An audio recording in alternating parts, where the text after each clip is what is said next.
Hey students, this video is in continuation with the previous video. इससे पहले हमने video में 7 क्वेश्चंस तक किया है, तो 8th क्वेश्चन से स्टार्ट करते हैं। Watch that video before this video for better understanding. All the links are in description box. Probability बिल्कुल स्टार्टिंग से ही करना अच्छे से, ठीक है, सब समझ में आते जाएगा। 8th question, 4 cards are drawn successively one after the other from well shuffled pack of 52 cards. If cards are not replaced, find the probability that all of them are aces. इक्के कितने होते हैं? टोटल एस कितने होते हैं? 4। पहला card निकाला तो प्रोबेबिलिटी कितनी आएगी? 4/, आपको पता है टोटल कार्ड्स कितने होते हैं? 52। 4 कार्ड्स निकालने हैं। 4 कार्ड्स आर ड्रॉन सक्सेसिवली, एक के बाद एक। और इंपॉर्टेंट वर्ड जो इसमें है वो क्या है? Not replaced. तो हम 2 टाइप के क्वेश्चंस कर रहे हैं, नॉट रिप्लेस्ड और रिप्लेस्ड। तो इसमें रिप्लेस नहीं हुआ। सपोज एक कार्ड निकाल दिया, उसकी प्रोबेबिलिटी कितनी हो गई इक्के के आने की? 4/52। दूसरा कार्ड जब आप निकालोगे, इवेंट कंप्लीट नहीं हुआ है तो मल्टीप्लाई आएगा। दूसरा कार्ड जब निकालोगे तो इक्का तो एक जा चुका है, तो कितना हो जाएगा? 3। एक कार्ड भी 51। समझ में आया? प्रोबेबिलिटी अगर ये इक्का निकालने की हो गई 4/52, तो नेक्स्ट कार्ड की कितनी होगी? क्योंकि क्या लिखा हुआ है? विदाउट रिप्लेसमेंट, मतलब नॉट रिप्लेस्ड। अगर रिप्लेस लिखा होता तो क्वेश्चन चेंज हो जाता। 3/51। फिर एक और कार्ड, एक और इक्का चला गया, एक कार्ड भी कम हो गया, इक्का भी और कार्ड भी। और 4th कार्ड की कितनी हो जाएगी? 1/49। इसको कैलकुलेट कर देंगे, आपका आंसर आ जाएगा। A and B are 2 candidates seeking admission in IIT. A और B है। Probability that A is selected. Probability A के select, दोनों ही IIT जा रहे हैं, A के select होने की 0.5 है। Probability B is selected कितना है? Probability that, अच्छा B की नहीं पूछी है, B की नहीं दी हुई है।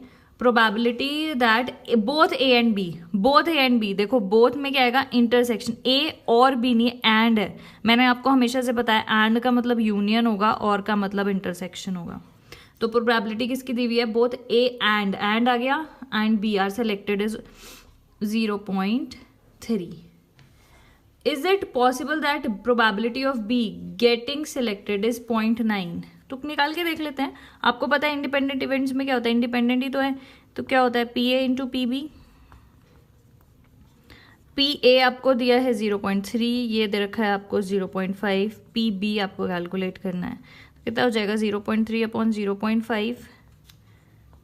PB कैलकुलेट करोगे तो कितना आ जाएगा? 0.6। फ्रैक्शन से हटाओगे तो इसमें बोला है is it possible that the probability of B getting selected is 0.9? No, it is not possible. कितनी आ जाएगी प्रोबेबिलिटी? 0.6। अच्छा, एक और बात इसमें लिखा हुआ है एट मोस्ट, ज्यादा से ज्यादा 0.3 है। एट मोस्ट वर्ड भी लिखा हुआ है, तो हमने ज्यादा से ज्यादा 0.3 डाल के रख दिया। इससे कम भी डालोगे तो क्या आ जाएगी? मतलब ये जो है इसकी वैल्यू 0.3 या उससे कम ही है, तो क्या होगा? 0.6 से प्रोबेबिलिटी कम ही आएगी, जो भी आएगी। तो इसलिए 0.9 तो नहीं आएगी, तो इसीलिए आंसर क्या आ जाएगा? No, it is not possible. 10th they given PA आपको दे रखा है 1/4। PB stroke A 1/2। PA stroke B 1/4। ये आपको गिवन है, तो आपको बताना है find if A and B are mutually exclusive या फिर ये इंडिपेंडेंट है। तो म्यूचुअली एक्सक्लूसिव में तो क्या होता है? यूनियन भी आपको इसके इक्वल प्रूव करना होता है, PA प्लस PB के, है ना।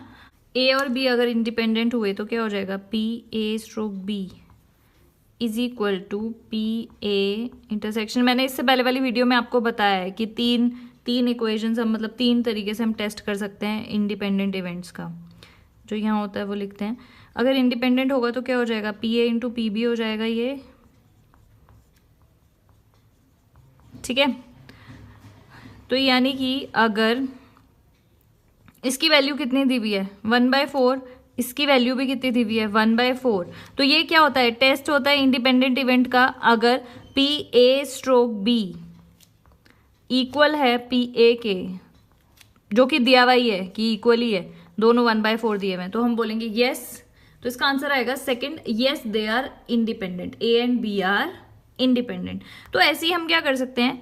पी बी स्ट्रोक, अगर क्योंकि ये इंडिपेंडेंट आ गए हैं तो बी स्ट्रोक ए किसके इक्वल हो जाएगा, पी बी के। ये भी टेस्ट होता है तो कितना आ जाएगा, पी बी स्ट्रोक ए 1/2 दे रखा है, दोनों कितना आ गया 1, अगर कैलकुलेट करने के लिए आता तो पी बी कितना हो गया 1/2।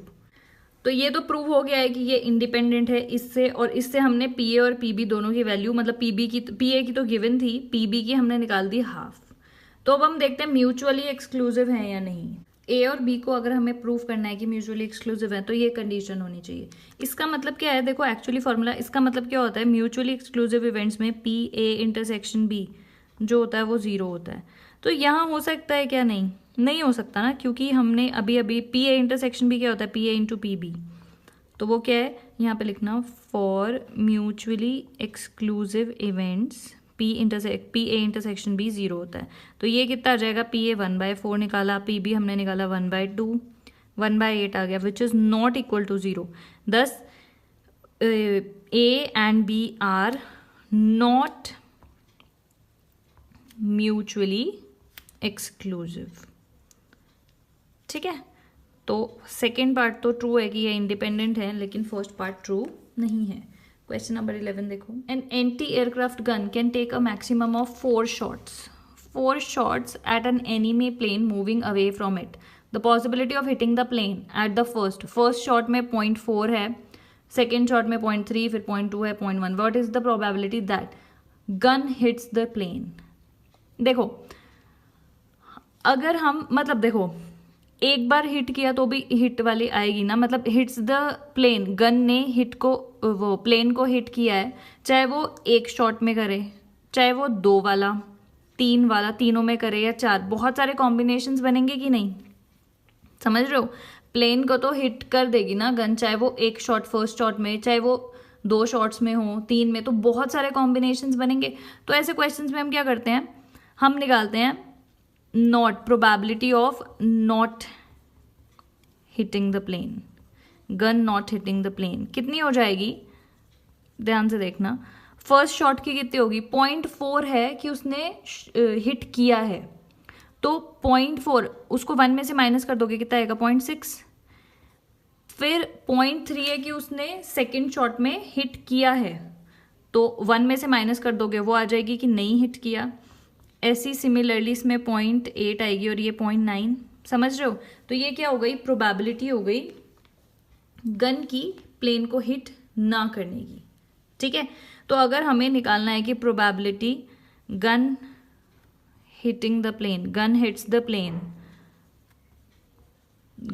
प्लेन, तो क्या हो जाएगा 1 माइनस, इसको मल्टीप्लाई करोगे आप तो आपके पास कितना आएगा 0.3024।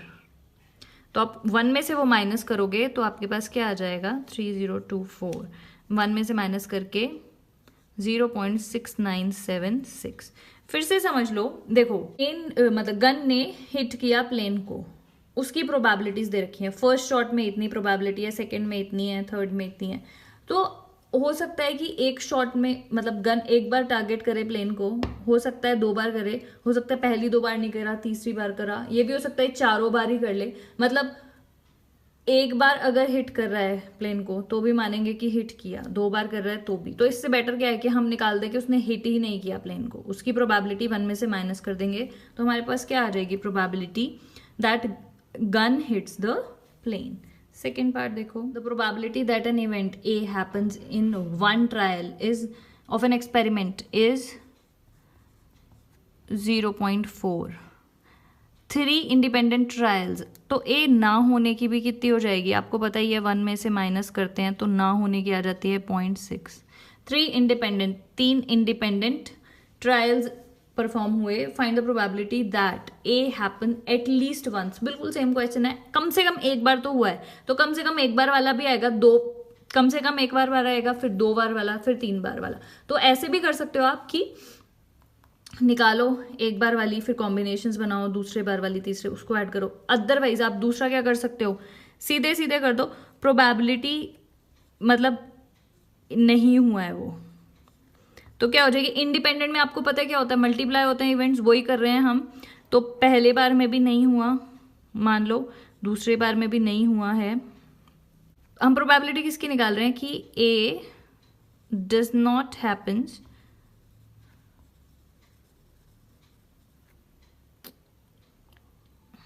इन ऑल 3 ट्रायल्स, तीनों में ही नहीं हुआ। तो प्रोबेबिलिटी पहले ट्रायल में ना होने की 0.6, दूसरे में भी नहीं हुआ, तीसरे में भी नहीं हुआ, मल्टीप्लाई करके कितना आ जाएगा 0.216। अब प्रोबेबिलिटी एटलीस्ट एक बार हुआ है, 2 बार, 3 बार, एटलीस्ट में सभी आ गया ना, तो एटलीस्ट वंस मतलब पूरा लिख देना कि ए हैपन्स एटलीस्ट वंस, कितनी हो जाएगी, माइनस कर दो 1 में से 0.216 माइनस करेंगे तो आपके पास कितना आ जाएगा, ये ध्यान से समझ लेना, ठीक है, आ जाएगा ध्यान से। अगर एक बार नहीं आ रहा है तो वीडियो पॉज करके फिर से दोबारा समझो, आ जाएगा। नेक्स्ट देखो, और थोड़ा सोचना भी पड़ेगा, थोड़ा इमेजिन भी करना पड़ेगा, तब अच्छे से आ जाएगा। ये आपका सेकेंड पार्ट था। नेक्स्ट देखो third part, a man can kill a bird once in 3 shots, 3 shots में आता है वो। On the assumption that he fires 3 shots, what is the chance that a bird is killed. अगर पहले shot में मार दिया तो भी मर जाएगी, दूसरे में मारा तो भी मर जाएगी, तीसरे में मारा तो भी मर जाएगी, और नहीं भी दोनों में से एक में मारा, 2 में नहीं मारा तो भी मरेगी, मतलब इसमें मारा इसमें नहीं मारा, बहुत सारे कॉम्बिनेशंस होंगे कि नहीं। तो हमें निकालना है व्हाट इज द प्रोबेबिलिटी, मतलब what is the chance that a bird is killed, वो मर गई है।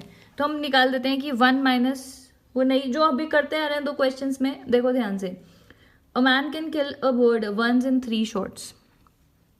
तो देखो probability of killing a bird कितनी है, 1/3, 3 शॉट्स में से एक बार मार रहा है 1/3, और probability not killing a bird कितनी हो गई 2/3, सिंपल है, 1 में से माइनस कर दिया। तो हम क्या निकाल रहे हैं, प्रोबेबिलिटी, तो ये तो प्रोबेबिलिटी हो गई, ध्यान से पढ़ो, a man can kill a bird once in 3 shots, फिर what is the on the assumption that he fires 3 shots, अब उसने 3 बार चलाई है गोली, ठीक है, 3 बार शॉट्स चलाए हैं, तो probability not killing the bird मतलब तो कितनी हो जाएगी, 3 शॉट्स में, पहले शॉट में भी उसने नहीं मारा, दूसरे में भी उससे नहीं मरी है, तीसरे में भी नहीं मरी है, ये 2/3 लिखा है इधर। तो आपको क्या निकालना है कि वो the chance that a bird is killed, यहाँ पे क्या है, the chance that bird not killed, bird नहीं मरी हुई हो गई, तो प्रोबेबिलिटी किसकी निकालनी है, chance that bird is killed कितनी हो जाएगी, यहाँ ये क्या है, प्रोबेबिलिटी की बर्ड नहीं मरी है, तो क्या कर देंगे 1 माइनस 2/3 इंटू 2/3 टू 2/3, इसको सॉल्व करोगे तो कितना आ जाएगा 19/27 is your answer. Next part देखो, a piece of equipment will function only when all the 3 parts A and B और सी आर वर्किंग। अगर उनमें से एक पार्ट भी खराब हुआ तो भी बेकार हो जाएगा, 2 पार्ट्स खराब हुए तो भी, और तीनों पार्ट्स खराब हुए तो भी।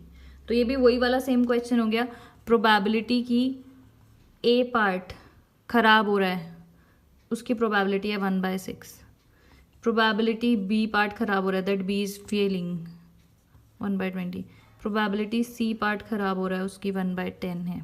ये खराब वाली है तो मैं इसको डैश से रिप्रेजेंट कर रही हूँ, ठीक है। What is the probability equipment will fail after the before the end of this year.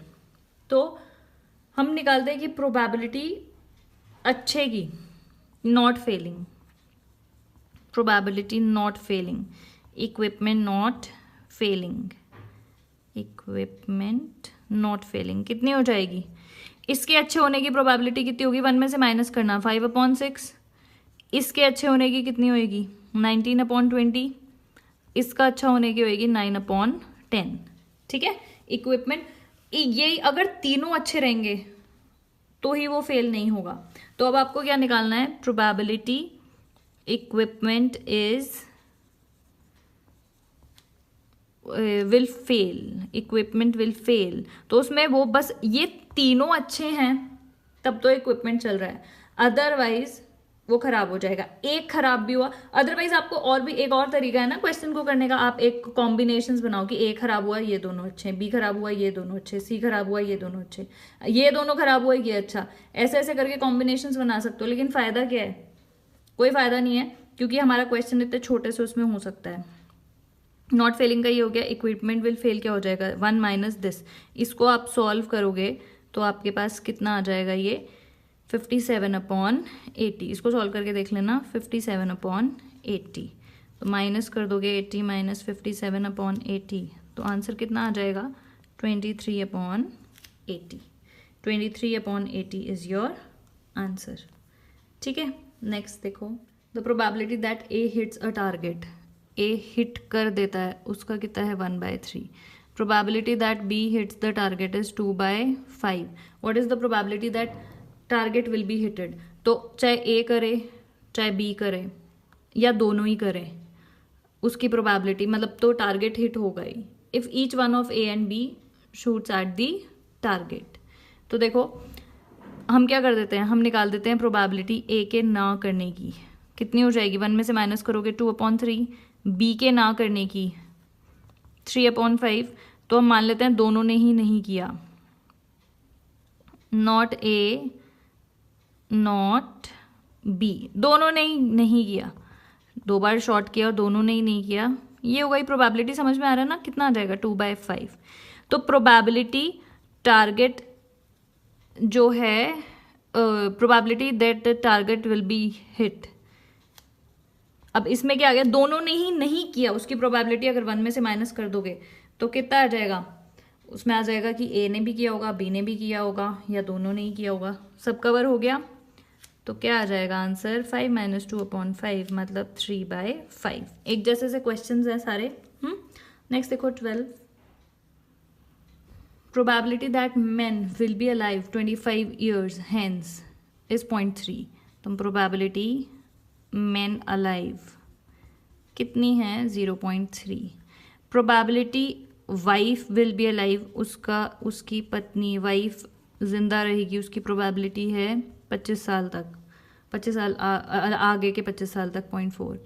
Probability that 25 years hence both, A part है, बोथ विल बी अलाइव, ये भी जिंदा होंगे ये भी, तो बोथ विल बी अलाइव कितनी हो जाएगी, दोनों ही, तो अलाइव यानी कि दोनों की मल्टीप्लाई कर दो, 0.3 इंटू ये भी जिंदा ये भी जिंदा 0.12। बी पार्ट है only men will be alive, सिर्फ आदमी जिंदा होगा, तो आदमी की प्रोबेबिलिटी इंटू वाइफ के मरने वाली, ये तो मेन अलाइव और ये डेड, तो कितना हो जाएगा, ये इनके जीने की 0.4 है, मरने की कितनी हो जाएगी माइनस करके, तो कितना आ जाएगा आंसर 0.3 इंटू 0.6 मतलब 0.18।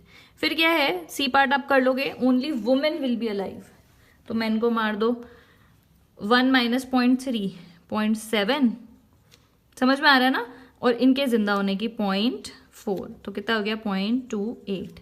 फिर है at least one of them will be alive, कम से कम उनमें से एक जिंदा रहे, तो दोनों ही कॉम्बिनेशन हो गए, मेन अलाइव वुमेन मतलब वाइफ मर गई, फिर दोनों में से एटलीस्ट एक जिंदा रहे, तो दोनों भी एटलीस्ट है ना, तो दोनों भी रह सकते हैं, तो हम क्या करते हैं दोनों के मरने की निकाल देते हैं, उसको 1 में से माइनस कर देंगे, दोनों के मरने की कितनी हो जाएगी, इनके मरने की हो जाएगी 0.7, इनके मरने की हो जाएगी 0.6, तो ये तो दोनों के मरने की हो गई, दोनों जिंदा रहेंगे उसकी कितनी हो जाएगी, इसमें से माइनस कर दोगे, मतलब दोनों, इसमें क्या कवर हो गया, दोनों में से एक जिंदा रहेगा वो भी, और मतलब दोनों में से एक, कोई भी एक जिंदा रहेगा वो भी, और दोनों ही जिंदा रहेंगे वो भी, दोनों के मरने की निकालिए ना, तो कितना हो जाएगा 0.58।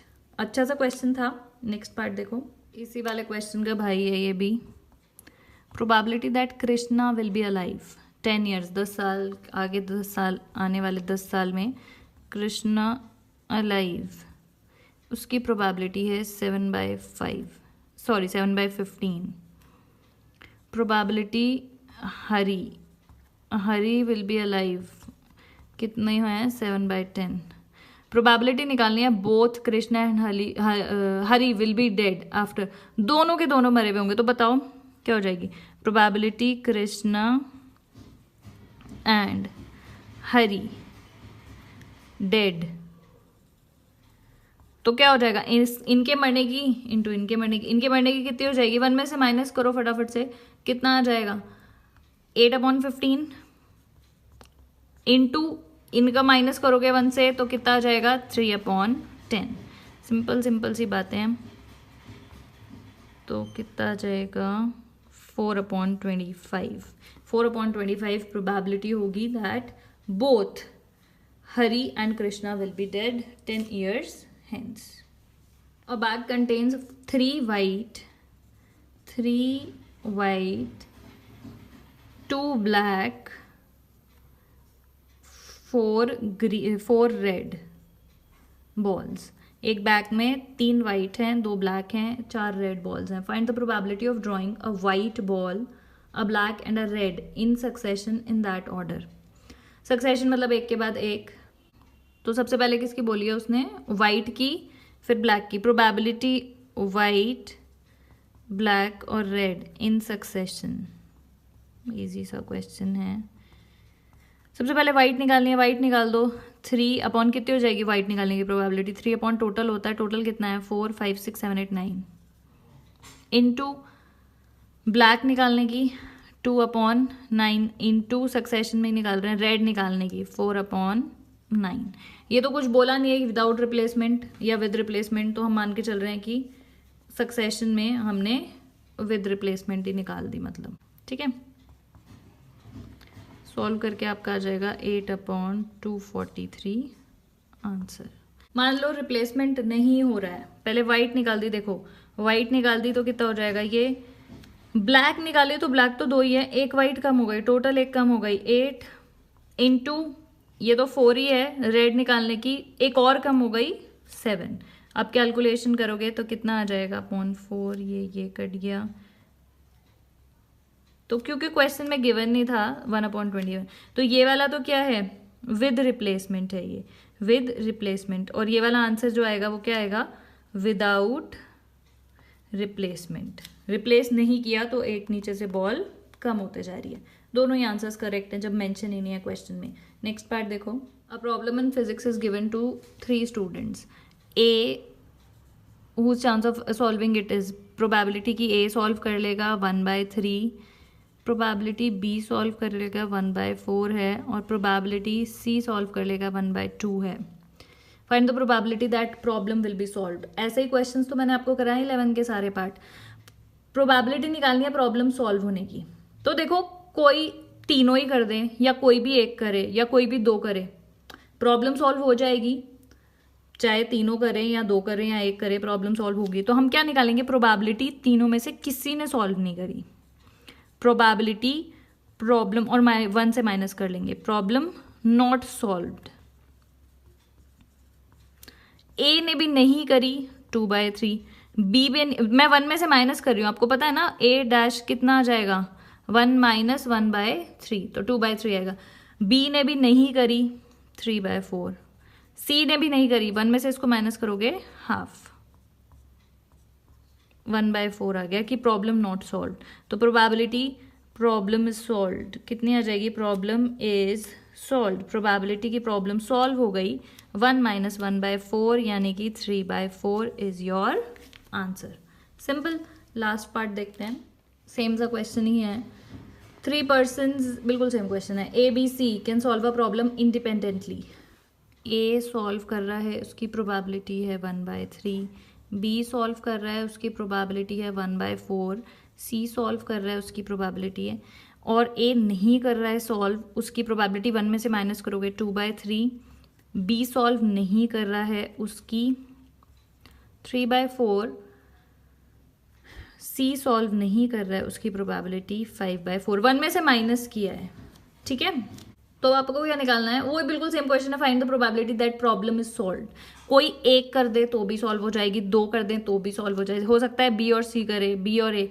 इतने कॉम्बिनेशन हम क्यों बनाएंगे? हम प्रोबेबिलिटी निकालेंगे problem not solved. Problem solve नहीं हुई है. ए ने भी नहीं करी 2/3. बी ने भी नहीं करी 3/4. सी ने भी नहीं करी 5/4. 2/5. तो प्रोबेबिलिटी प्रॉब्लम इज सॉल्व्ड.